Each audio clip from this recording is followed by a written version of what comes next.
Pumba, já cá estás. Bem-vindos mais uma vez ao podcast do WXZ Invest. Nós estamos muito produtivos a nível de podcasts, não acham? Estamos a fazer mais um total, uma Ultimamente, semana. sim. Sim, Sim, é mas nós verdade. temos muito que recuperar, não é? Nós É tivemos-nos a verdade. portar mal e estamos agora a redimir-nos muito bem redimidos. É verdade. É verdade. Portanto, estamos aqui mais uma vez para vos trazer mais uma espécie de Juliana de temas, mas já lá vamos. Primeiro, os obrigatórios checks, onde é que nós andamos e como é que estamos.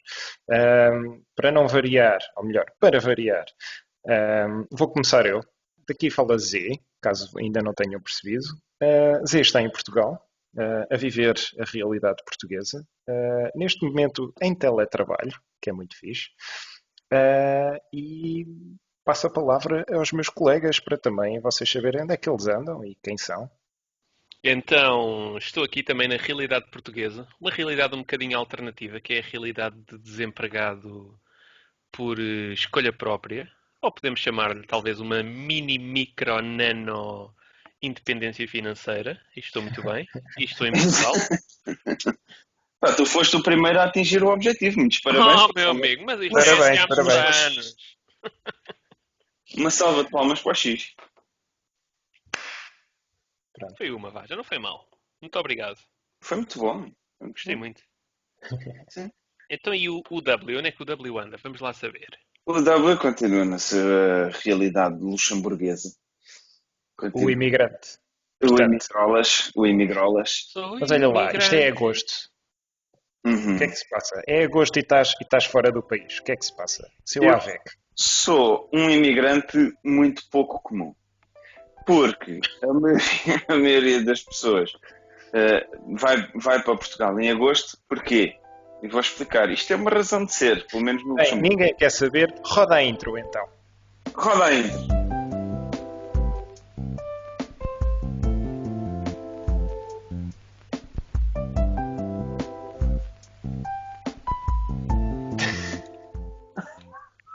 Roda a intro, vá, joga.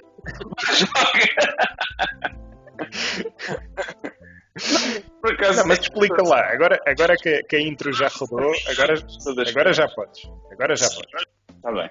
Então, isto é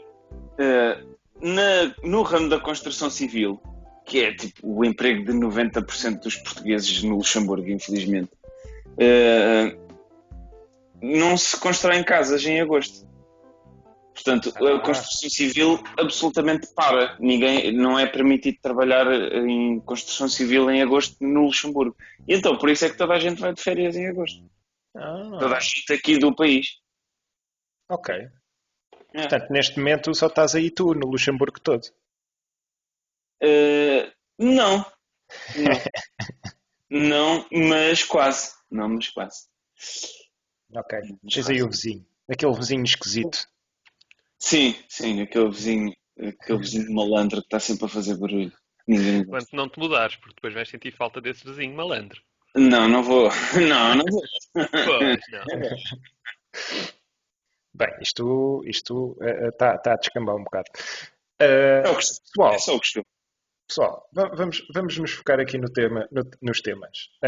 Portanto, como eu disse, vamos ter aqui uma espécie de sopa juliana de temas hoje, mais uma vez. Portanto, isto é a parte 2 do podcast anterior. Portanto, para quem ouviu o podcast anterior e ficou com curiosidade do que é que podia vir a seguir, epá, ponham um like, porque estamos a fazer isto por vocês. Portanto, para hoje, essencialmente vamos ter aqui uns temas que X deixou também no ar no último podcast, ou pelo menos na última conversa que tivemos. E não sei se queres dar alguma introdução a algum tema em específico. Portanto, nós temos aqui que o último podcast faltou falar sobre criptomoedas. Faltou-nos também falar um bocado sobre a situação do imobiliário, tal e qual como ela está, e eventualmente falarmos um bocadinho como é que a coisa vai correr.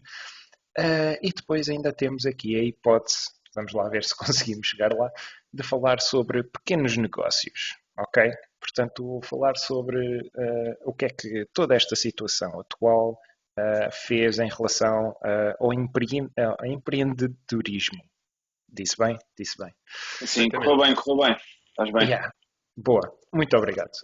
Portanto, X, queres abordar então as criptomoedas? Faz favor. Quero muito. Ahm, e uma coisa engraçada que eu mencionei no último podcast foi que as criptomoedas têm vindo muito a acompanhar o trajeto por um lado, das grandes tecnológicas. Portanto, basicamente, sim, uma correlação simples tem vindo a subir mais ou menos de acordo com o Nasdaq, que é o índice tecnológico americano, mas ultimamente despegaram um bocadinho e quase que se juntaram mais ao movimento do ouro, porque têm, não semana a semana, digamos assim, mas se afastarmos um bocadinho o nosso olhar e dermos mais espaço ao gráfico, temos vindo a ver que também tem seguido um bocadinho o comportamento do ouro. Portanto, acho que é um ativo bastante interessante, porque por um lado tem uma componente de risco muito alta das tecnológicas, que foi o que falei na outra vez, mas por outro lado também tem características de um ativo de refúgio como o ouro e os metais preciosos em geral. Portanto, ainda não consegui perceber bem, ou ainda não consegui decidir bem na minha cabeça se isto é mais um ativo de refúgio ou um ativo de risco. Mas a verdade é que com esta questão toda da crise, tivemos uma queda muito grande no princípio, meio de março, mas desde então a Bitcoin em concreto tem tido uma subida muito grande e vem também, acho eu, a tocar um bocadinho nas questões de que falei e insisti muito, que é o meu foco muito grande, que é a questão da inflação que deve estar para aí a vir e, pronto, e isto como uma espécie de uma matéria-prima digital, uma commodity digital, tem vindo a ter muitos ganhos. Aliás, desde os mínimos de março já devemos ter ganhos na casa dos 60 e muitos por cento, deixem cá ver, dos 173%. Foram ganhos muito valentes. De Portanto, facto, de facto está muito forte. Eu realmente acho curioso esta ligação que se tem feito entre o ouro e as criptomoedas, nomeadamente com o Bitcoin, porque realmente dá a ideia e começa a dar a ideia que efetivamente as moedas digitais, as criptomoedas, acabam por ser um ativo de refúgio, tal e qual como o ouro e pronto, tal e qual como tu disseste. O que não deixa de ser um facto curioso, tendo em conta que é um elemento de investimento relativamente recente, portanto é uma moeda, entre aspas, relativamente recente, e não deixa de ser curioso que há muitas pessoas que acabam por ver a Bitcoin como um investimento, diria que seguro. Pronto. Não sei se. Não sei. Ou pelo menos para fugir ao mainstream, né? Pelo menos para tentar segurar o dinheiro em algum lado fora dos métodos convencionais. Exato. E isso leva-me a uma questão. Da mesma maneira que nós com o ouro falámos se seria uma boa altura para entrar ou não, a minha questão fica: será que para a Bitcoin será também uma boa altura para entrar ou não?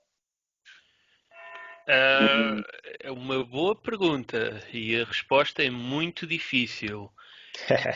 Nós estamos aqui Ah, para isso, não é? Para é verdade. responder a questões difíceis. Não foi para isto que eu estou cá. Não é para isto que te pagam. Não. Ah, pronto, investir em Bitcoin nesta altura. Eu tenho estado a restringir de investir em Bitcoin. Acho que ainda tem muito para subir, mas há um fenómeno que não tem grande razão de ser aliás, não há grande explicação para ele, mas é um facto que aconteceu sempre, e não é só em Bitcoin, são nos ativos todos, é quando no mercado dos futuros há um gap, ou seja, quando os mercados estão fechados. Então, os mercados regulados estão abertos nas chamadas business hours, portanto, há de ser o que for, em que país for e tudo mais, mas basicamente não são transacionados 7 dias por semana e aí aos fins de semana estão fechados. Isto para os futuros para os contratos de futuros das criptomoedas. Ok. Mas as criptomoedas transacionam 24 horas por dia, 365 dias por ano. E quando há uma movimentação grande enquanto os mercados de futuros estão fechados, há um gap. Vamos dizer que, por exemplo, os mercados fecharam na sexta-feira, por exemplo, com a Bitcoin nos 10 mil dólares e depois reabriram outra vez na segunda-feira, por exemplo, nos 11 mil. Regra geral, o spot price vai ter que baixar até o gap. Portanto, vai ter que fechar o gap. E nós temos um gap aberto, que é o único, que é à volta dos 9.615 dólares. Portanto, enquanto a Bitcoin não baixar para estes valores, pelo menos é a minha mentalidade atual, eu não vou investir, ou então vou investir muito, muito, muito pouco. O ideal é quando chegarmos a estes valores, investir tão forte quanto eu possa. Ok. Pronto, isto é só a minha abordagem, isto não é aconselhamento financeiro, aqueles disclaimers do costume. É simplesmente a minha abordagem e a maneira como eu estou a tentar investir desta forma. Ok. Então, e W? O que é que tu fazes disto? Eu não presto nada atenção a essas coisas. Isso são coisas muito mais técnicas do que aquilo que o meu conhecimento alcança. Mas ou seja, a minha perspectiva de Bitcoin foi também, voltando um pouco ao outro tópico, foi também um bocado de investimento de refúgio. Portanto, se calhar, tal e qual como eu fiz, há muita gente que fez isso. Se isso será, ou seja, se será uma boa altura para investir ou não, eu sinceramente acho que preferia perguntar a um de vocês, nomeadamente por gaps e spot price e não sei o que é mais que vocês do que comigo. Mas eu acho que é sempre, se as pessoas tiverem de facto interesse na Bitcoin, eu acho que é sempre de reforçar, é sempre de fazer um bocado de, como é que se diz? O tal dollar averaging. Dollar cost averaging. Exato, e fazer isso. Tal como se faz com as ações, poderá-se fazer também com Bitcoin. Não sei se será uma boa estratégia, mas eu pelo menos penso que resultará com Bitcoin também. Sim, sem qualquer tipo de dúvida. Eu concordo plenamente com isso e era uma coisa que eu queria acrescentar. Principalmente para quem não detém nada de criptomoedas, especialmente Bitcoin. E o meu racional por trás do investimento em Bitcoin principal, pronto, é a questão do ativo de refúgio, mas eu acho que é uma tecnologia que tem uma capacidade muito grande para vingar e caso vingue, eu quero fazer parte disto e não quero entrar muito tarde. Eu não sei até que, no longo prazo, não sei até que ponto é que isto vai resultar ou não. Pronto, há uma frase popular no mundo das criptomoedas, até acho que é do próprio Satoshi Nakamoto, seja em quem ele for, mas o suposto criador da Bitcoin, o cérebro por trás disto, e ele disse daqui a 20 anos, e portanto 20 anos a contar de 2008, ele disse a Bitcoin ou vai valer 1 milhão ou vai valer zero, isto dependendo da adoção em massa das pessoas ou não. Portanto, acho que não é uma coisa segura, longe disso, mas acho que é uma coisa que tem uma capacidade muito grande, uma probabilidade muito grande de ser adotada em massa, porque parece-me que é uma tecnologia muito, muito útil e que pode poupar muito dinheiro às pessoas, mais a mais agora num mundo de mais controlos, comissões bancárias, como o POS2W da última vez, as criptomoedas em geral conseguem desintermediar muito e poupar muito dinheiro, adicionar velocidade, adicionar segurança e adicionar custos mais reduzidos. Ok. Eu realmente tenho algumas dúvidas em relação à- ao facto das criptomoedas vingarem como forma de. Em relação às criptomoedas, creio que se tem tornado cada vez mais não numa forma de pagar coisas, não como uma moeda em si, mas como um meio de investimento. Por isso, se calhar, o facto de se estar a tornar um ativo de refúgio acaba por estar precisamente ligado a esse sistema, vá. Isto é um bocado como o ouro. Ninguém compra barras de ouro para ir comprar coisas ao supermercado ou para comprar outro tipo de ativos. Portanto, normalmente tu compras ouro para teres um certo valor e basicamente estás a especular em relação à subida do valor do ouro. E creio que as criptomoedas estão a entrar muito nesse reino, porque cada vez mais as pessoas olham, veem os gráficos da Bitcoin e as publicidades no YouTube são muito, vão sempre muito nessa direção. Quando há grandes subidas de matérias-primas ou quando há muitas notícias à volta de uma certa coisa, quem não vê publicidades de eToro para comprar petróleo, para investires em ouro, para investires em criptomoedas. Portanto, quem está atento a investimentos, quem está atento a ativos, quem procura por formas de investir, está cada vez mais consciente, isto é a minha opinião, está cada vez mais consciente que existem outros produtos, sem ser o ouro, que é o mais típico, sem ser as ações, ou seja, cada vez mais se começa a ouvir falar em Forex, cada vez mais se começa a ouvir falar em criptomoedas, portanto, acaba por ser uma forma de investimento por si só e não como algo que funcione como funciona uma nota de 5 euros ou como funciona uma nota de 20. Portanto, isto é o que eu estou cada vez mais a perceber-me do que está a acontecer com as criptomoedas.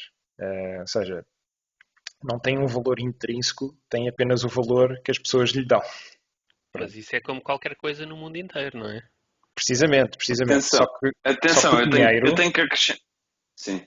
Não, eu ia dizer, só que o dinheiro tu podes usá-lo para comprar coisas. Ou seja, a única coisa é tu vais continuar a utilizar euros e dólares e a moeda que tu tiveres no teu país, em princípio, durante muitos, muitos anos, mas vais ter também criptomoedas no teu bolso, entre aspas, mas que nunca vais usar. Atenção, eu já fiz compras em criptomoedas. Sem Para querer, né? foi sem querer, mas provou que as criptomoedas já foram usadas para transacionar coisas. Ou seja, eu não tinha de facto dinheiro no Revolut, na conta à ordem, e o único sítio onde o Revolut viu algum valor e foi buscar esse valor foram as minhas criptomoedas. Ou seja, eu já mandei vir uma coisa da Amazon e paguei com criptomoedas e já paguei uma conta de uma reserva qualquer que eu fiz através de criptomoedas. Ou seja, o facto de não, ou seja, não é o facto de as pessoas atribuírem um determinado valor que dá que determina o valor, neste caso da Bitcoin, que era o que eu tinha. Neste caso foi usado na vida real. E eu acho que até já fiz um post sobre isso, que já há sítios que aceitam o pagamento em Bitcoin. Sim. Neste caso em Hitoshis. Sim, tens cafés, por exemplo, em Lisboa, acho que tens um café que aceita pagamentos com criptomoedas. E Exatamente. também há caixas multibanco para levantar dinheiro através de criptomoedas. Lá está. Lá está. E naquele livro que eu li, naquele livro que eu li sobre Bitcoin, na Crypto Revolution, Valente. o fulano dizia lá que já houve quem comprasse uma casa com Bitcoin e obviamente fez um negócio da sua vida porque foi numa altura em que a Bitcoin estava altamente incerta e do dia para a noite a Bitcoin disparou para o dobro ou coisa do género. E a pessoa fez um contrato de compra de casa, quem vendeu, obviamente isto estamos a falar de senhores, de barões do petróleo, malta com muito dinheiro que negociou tipo, uma casa de milhões e a pessoa que vendeu aceitou o pagamento em Bitcoin. A pessoa vendeu e, e recebeu o pagamento da casa em Bitcoin. Sim, mas Portanto, isso são exemplos anedóticos. O que eu quero dizer, anedóticos na tradução literal do anecdotal, do inglês. Porque são alguns exemplos, ou seja, tu não tens uma utilização massiva da Bitcoin e muito honestamente não me parece que seja nos próximos 5 a 10 anos que vais passar a ter, sei lá, pressários nos cafés, ou pagas 50, neste caso, ou pagas 1 euro, ou pagas tipo 0,0003 Bitcoins. Já viste o que é tu teres o preço em Bitcoin escrito a giz num mar de Ósia? Essa exato, adoção não. em massa eu acho que ainda vai demorar bastante tempo, mas estamos a dar passos nessa direção. Também era uma coisa que se mude do dia para a noite e acho que ainda o grande inimigo vão ser os governos, porque eles não querem perder o poder sobre as suas próprias moedas, não é verdade? Lógico, lógico. E agora esta fase que estamos a viver a nível de regulamentação vai ser crucial para o futuro. Mas mesmo na China, eles proibiram o uso de Bitcoin, aqui há coisa de 2 anos, e passou a ser muito mais usada, a ser muito mais procurada. Pronto, muito a nível de mercado negro, não é verdade? Hum. Mas isto também quase que vamos pelo mesmo caminho do dinheiro normal. Também andam a tentar retirar o dinheiro, notas, moedas, de circulação.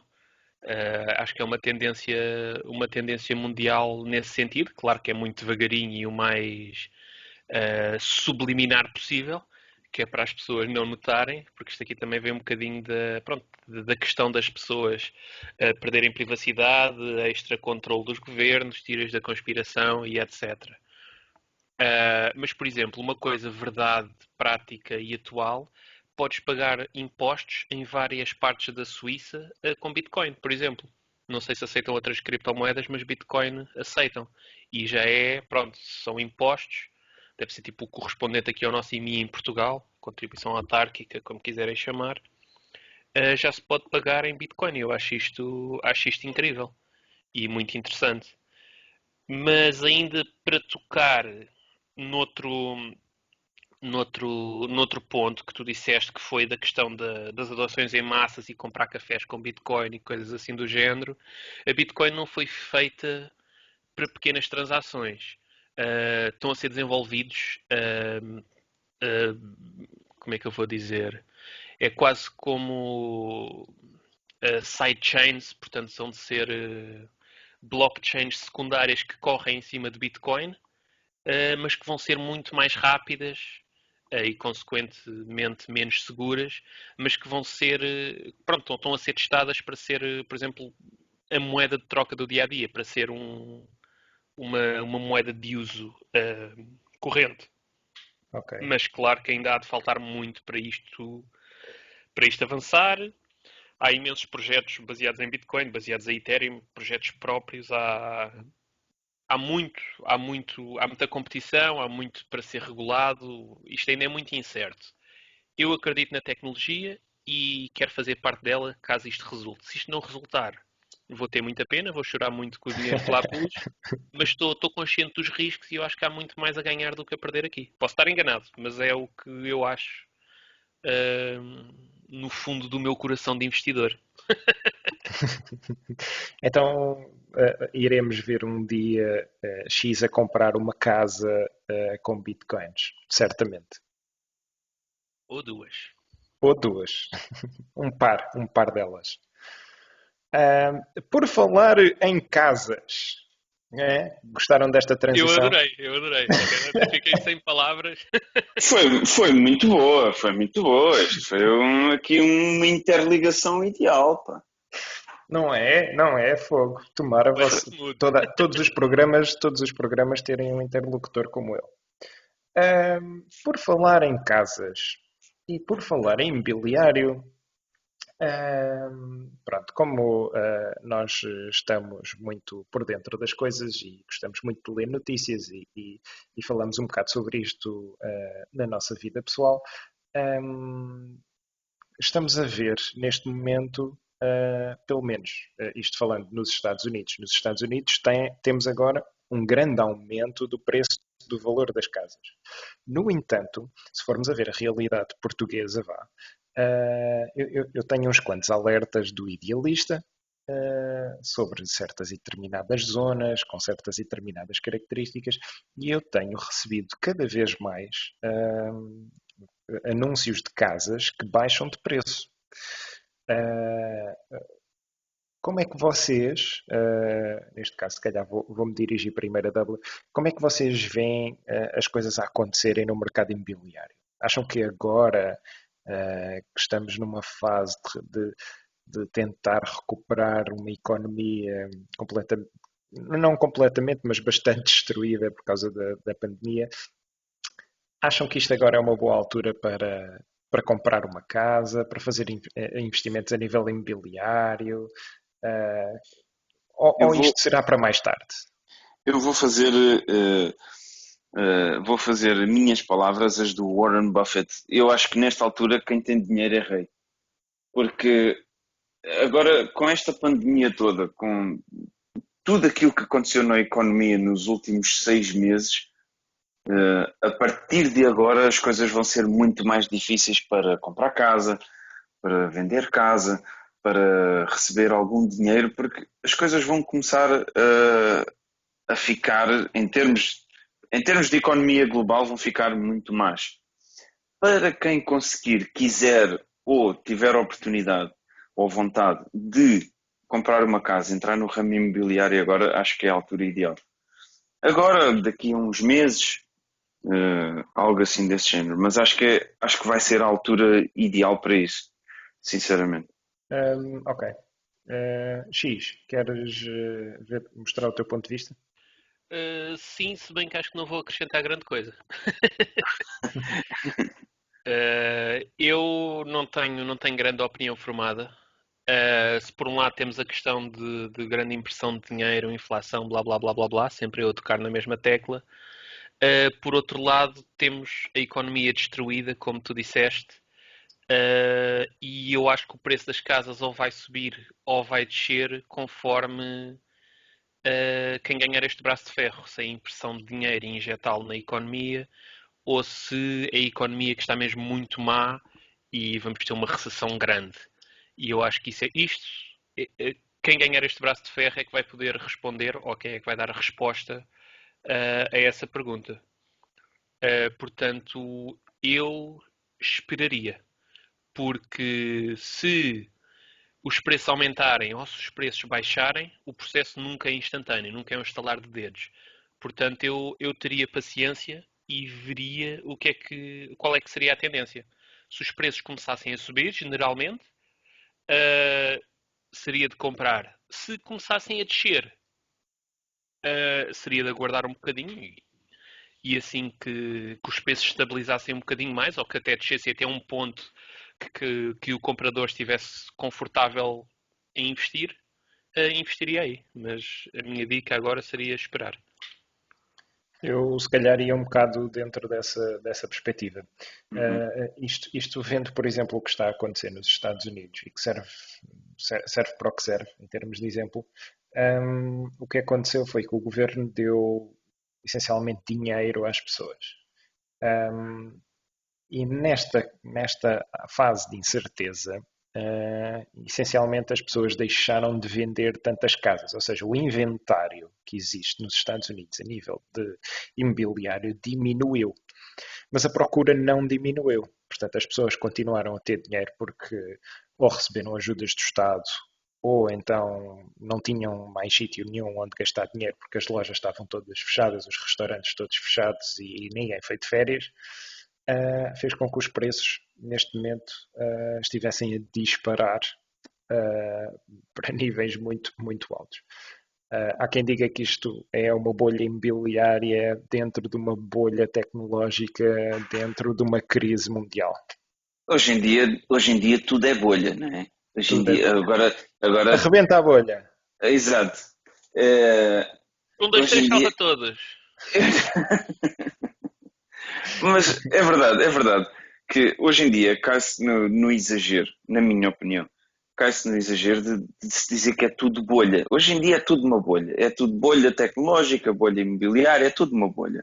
Mas isto são coisas que já se verificavam antes, continuam-se a verificar agora, só que hoje em dia temos um termo para isso, que é a bolha, e toda a gente fica assustado quando ouve o termo bolha. Não é? Acho que aquilo que motiva essa compra agora é precisamente aquilo que nós estamos a falar, é que, ou seja, ninguém quer, ou seja, as pessoas agora não estão tão interessadas em vender, portanto o inventário, como tu disseste bem, diminui, portanto as pessoas não querem, não têm tanto interesse em vender, mas o interesse em comprar continua mais, ou seja, isto é apenas, na minha opinião, isto é apenas um Mas olha, resultado mas olha que de... isso é apenas nos Estados Unidos, ok? Eu estou a falar Sim, na sim, sim, realidade claro. dos Estados Unidos. Cá Sim, em sim. Portugal, cheira-me que, na minha opinião, as coisas funcionam um bocado diferente. Portanto, tu tens uma cultura diferente. Da mesma maneira que nos Estados Unidos tu tens pessoas a ter medo de vender por causa da incerteza, Uhum. cá em Portugal as pessoas têm medo de comprar devido a essa incerteza. Ora, Isto aí está. porque existe uma certa correlação, ou pelo menos tem existido uma certa correlação entre o desemprego e o valor das casas, em termos de valor de venda. Claro, claro. E nós, até há pouco tempo, tivemos as moratórias em aplicação. Portanto, as pessoas tinham oportunidade de adiar os pagamentos dos empréstimos por não sei quantos meses. E acho que isso acabou no final do mês passado, neste caso, Uhum. no final de julho. Exato. Porque nós estamos a gravar isto em agosto, by the way. Uh, o que é que acontece? Tu tendo as pessoas com medo de vender, tendo as pessoas com medo de comprar, crias aqui um impasse. E provavelmente as pessoas neste momento com mais medo do seu futuro, em termos de emprego, acabam por não ter tanta vontade de comprar casa.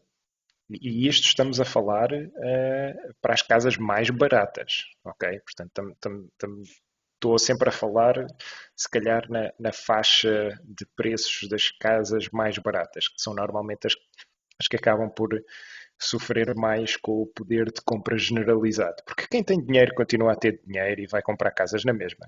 Por Sim, isso, isso não. as Não casas afeta. de grande valor, em princípio, vão depender mais das taxas de juro dos bancos centrais, que neste momento estão baixas. Significa que o dinheiro ainda está barato, portanto, essas pessoas vão continuar a comprar casas e vão continuar a ter financiamento e esse mercado provavelmente vai continuar bem. Estou a falar é mesmo na nossa realidade, que nós não somos ricos e ainda dependemos muito dos nossos ordenados.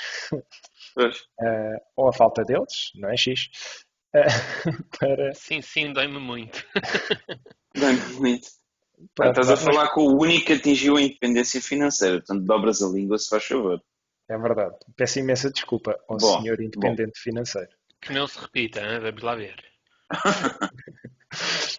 Mas essencialmente é isto. Portanto, creio que, fazendo minhas as palavras do X, acho que ainda não é o momento certo, porque ainda não temos um retrair generalizado da contração de créditos e ainda não temos pessoas a não poder pagar créditos. Portanto, as moratórias levantaram há pouco tempo e ainda existe poder de compra, ainda existe fundo de maneio para fazer face a alguns pagamentos.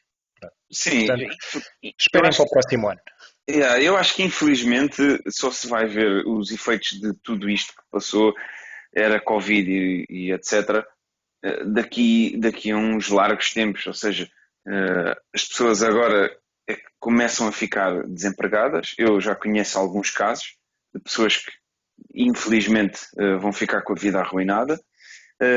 Conheço casos de pessoas que acabaram de ser mandadas para a rua a dias de se tornarem permanentes na empresa, e com tudo isto vêm dificuldades em pagar rendas. Um dos casos que eu conheço, que é bastante próximo, a pessoa ficou desempregada a dias de ser permanente na empresa, numa empresa de aviação, onde tinha um trabalho bastante seguro.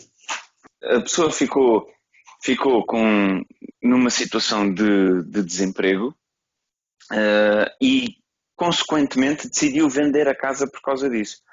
E este é apenas um exemplo daquilo que irá acontecer milhares de vezes em Portugal.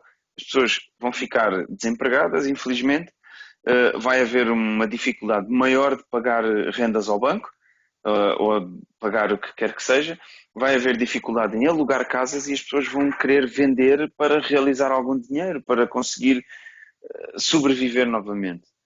Numa perspectiva de pessoa, isto é horrível, é um cenário, na minha opinião, péssimo, porque já vimos isto acontecer antes e ninguém ganha com isto, a não ser os investidores. Portanto, numa perspectiva de investidor, essa é a altura ideal. Claro que não é agora, há de ser daqui a uns meses, mas na minha opinião, é o que irá acontecer.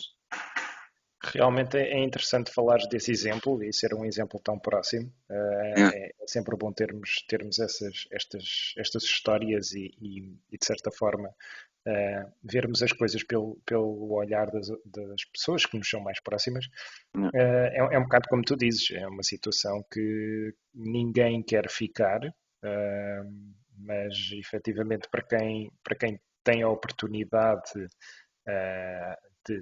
de investir, é sem dúvida uma boa altura. Eu agora se calhar só fazia uma pequena pergunta aqui aos nossos ouvintes, a quem nos está a ouvir. O que é que vocês acham? Qual é para vocês a melhor altura para investir em imobiliário? Eu não sei se têm o interesse no assunto, se não, mas digam-nos o que é que vocês pensam aqui nos comentários abaixo. E já agora deixem o like também, para o algoritmo do YouTube fazer este podcast chegar a mais sítios.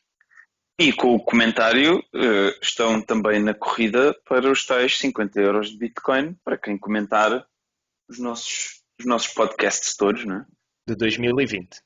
Sim, de 2020. Sim. Portanto, se esta é a primeira vez que estão a ouvir o podcast, podem ir ouvir os outros e deixem um comentário e um like também dos de 2020 e habilitam-se a ganhar 50 euros em Bitcoin. Tentador. Isto merecia um jingle agora. Da maneira como disseste, merecia um jingle. Epá, isto foi uma pausa para os como é que se costuma dizer, os compromissos comerciais. Exato. Exato. Mas isto foi muito natural, saiu muito naturalmente. Tu estás a ganhar jeito para a coisa, pá. Fazes mais algum podcast que a gente possa ter aqui seguir? um coraçãozinho. Vocês não estão a ver, mas isto no Skype apareceu aqui um grande coração. Um coraçãozinho de Satã. I heart you as well. Portanto, estávamos a falar desta questão do investimento imobiliário, portanto, acho que... Atenção, isso é a realidade em Portugal, porque se quiseres a realidade do Luxemburgo também é outra completamente diferente. Completamente diferente. Porque... eu acho que ainda temos uns 5 minutinhos, portanto, estás a ver. Bem. Então, mas isto é rápido. Quando estava tudo em lockdown aqui no país, as agências imobiliárias estavam também fechadas, havia muito poucas visitas 3D, havia muito poucas agências que fizessem isso, portanto o ramo imobiliário abrandou um bocado no Luxemburgo, não por completo, mas abrandou um bocado. Depois, quando o lockdown acabou, quando isso tudo passou, ouvi uma notícia na rádio que instantaneamente a seguir ao lockdown passar, houve um aumento de procuras de casas relativamente às percentagens anteriores, antes, portanto, digamos em dezembro, por exemplo, em dezembro de 2019, em relação a essa data, tínhamos um aumento de 32% de procura de casas. Mas, porque aqui neste país existe uma grande procura sempre e uma escassez de casas. Portanto, não há casas suficientes para as pessoas que procuram. E agora, aqui no Luxemburgo, vai ser algo bastante complicado de analisar, porque isto das duas uma ocorre extremamente bem e vai ser um comércio de casas brutal e as pessoas têm a oportunidade de comprar e ganhar bom dinheiro ou pelo menos ter uma casa e o banco facilitar para ajudar a economia a recuperar, ou vai ser catastrófico para quem quiser comprar casa, porque vai ser 7 cães a um osso e vai ser quem tiver mais dinheiro no bolso para oferecer vai ficar com a casa. No entanto, é uma economia que não para aqui, o que é um outro tipo de realidade. Pronto, e queria só introduzir que realmente cada país tem o seu tipo de realidade e aqui é esta. As casas não param de ser vendidas, não param de ser compradas, de ser alugadas, continua a haver um excesso de procura para a quantidade de estoque que há e ficamos na mesma. Se calhar um bocado mais difícil para quem quer comprar, eventualmente. Portanto, para quem tem casas no Luxemburgo, agora é que é bom para vocês venderem casas. Vendam-me uma a mim, que eu gostava muito. Pronto, já sabem, se quiserem, mandem mensagem aqui pelo YouTube, por exemplo, que o W contacta-vos. Sim, contacto muito. E mais importante, e compra-vos as vossas casas todas. Vou pagar em bitcoins. Boa. Que não tem. Epá, então estragaste tudo. Pronto, malta, eu acho que já estamos, já vamos alongados nisto. Deixamos o terceiro tema para a parte número 3. Oh meu Deus. Quem sabe? Isto é tudo uma sequela. Por que não? Uma trilogia. Isto vai ser uma trilogia de podcasts, aparentemente. Portanto, isto agora ficou no ar. Portanto, vocês estão a ouvir isto. É sinal que isto vai acontecer. E se calhar também, pronto, se calhar dizemos já o outro tema que nós queremos falar, que era das pequenas e também das grandes empresas. Vamos dizer das empresas, como é que as empresas em geral reagiram ao coronavírus. Mas deixem um comentário se quiserem que nós abordemos qualquer outro tema ou se quiserem que a gente revisite algum dos temas que falámos. Seria interessante se vocês deixassem a vossa opinião nesse sentido.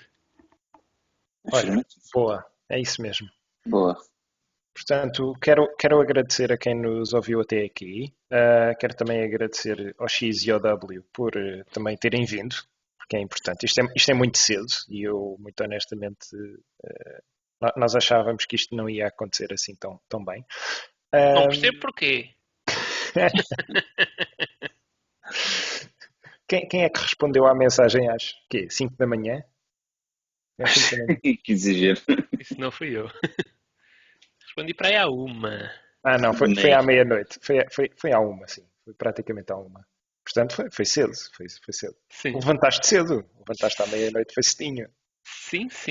Foi. Ele estava a preparar o tema para hoje, então ficou a noite toda a estudar. Claro. Exatamente. E muito bem, e devíamos todos seguir o exemplo de X. Bem, e com esta palhaçada toda, fechamos o tasco. Portanto, meus caros, se quiserem falar, é a vossa oportunidade. Sim, falamos muito. Eu não falo. Então pronto, ninguém fala. Adeus e um queijo. Até logo. E é isto? Está feito? Parece.